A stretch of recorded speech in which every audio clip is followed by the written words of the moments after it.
Hello everyone, welcome to up simplified. So आज मैं एक और नए पीएचडी प्रोग्राम के बारे में बताने के लिए आई हूँ। So here the translational health science and technology institute has proposed a PhD admission. So let us see this. तो अगर हम यहाँ पर देखें, so you can go to this website and here you can see the current openings. So here you can see admission to JNU PhD program for 2025 to 26 monsoon session. So the last date इसका दे रखा है इन लोगों ने, that is 27 July, okay, 2025. So you can see in this brochure that is given here download details. So I have already downloaded it. So yeah, this is the brochure. So you can see here admission notice is given, admission to the PhD program for 2025 to 26. So अगर हम यहाँ पर देखें, so applications are invited for BRIC Thisti JNU PhD program. Candidates from medical sciences, biological sciences, chemical sciences, chemistry, physical sciences, mathematics and information sciences are eligible to apply. So here we are having the subject of biological sciences.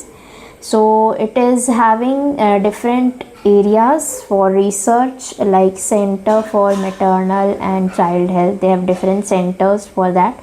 Center for Viral Therapeutics and Vaccines, Center for Tuberculosis Research, Center for Microbial Research, Center for Immunobiology and Immunotherapy, Center for Drug Discovery, Clinical Development Services Agency, Computational and Mathematical Biology Center, and Center for Biodesign and Diagnostic. That means they have a wide variety of the research, so you can choose among them, and these centers are strengthened by many core facilities, so they are given the facilities also. Now coming to the eligibility criteria, so the minimum eligibility criteria for medical sciences, biological sciences, chemical sciences, physical sciences and information sciences domain. So category 1 net candidate having a valid national level fellowship of CSIR, ICMR, UGC or DBT of 5 years for pursuing PhD, or senior research fellowship of 3 years which should be extendable for 2 more years for pursuing PhD.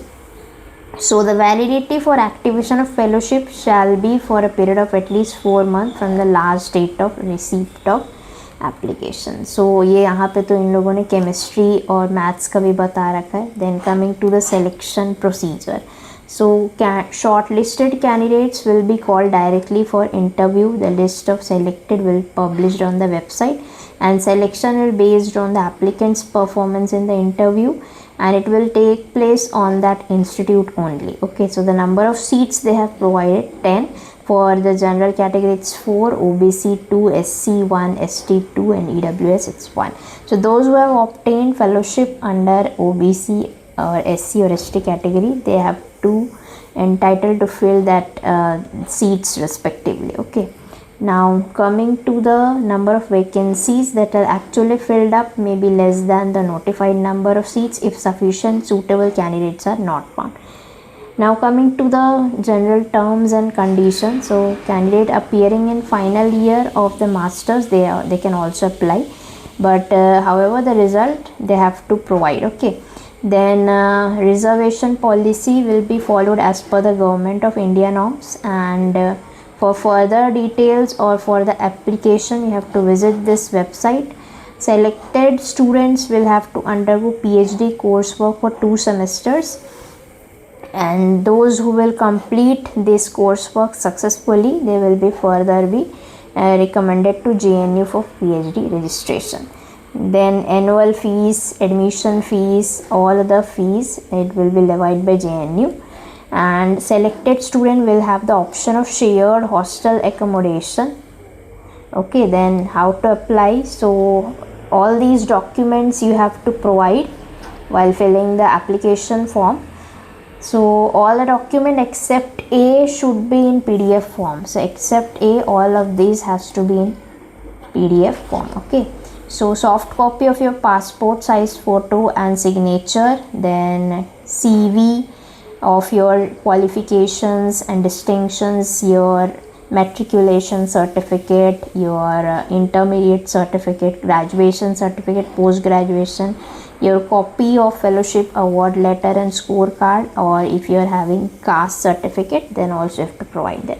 Now procedure for filling up online application. So you have to go to this website and fill your application form. So the following will be the stepwise procedure. First, detail of the applicant, then you have to upload your document, then payment of the application fees.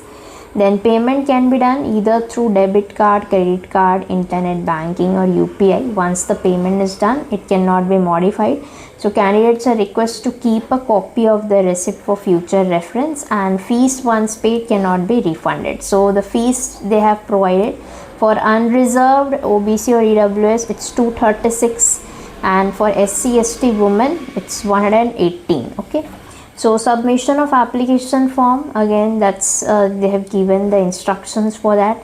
They have to keep the printout of the online application form for future reference, and if your eligibility criteria fulfills, then after that candidate must ensure that he or she fulfill all eligibility criteria. Then incomplete application will be rejected. So in case of any difficulty or any kind of help, you can go to this email and ask your query. So last date for the receipt is 27 July. So you have to remember this date, and best of luck to everyone. Thank you.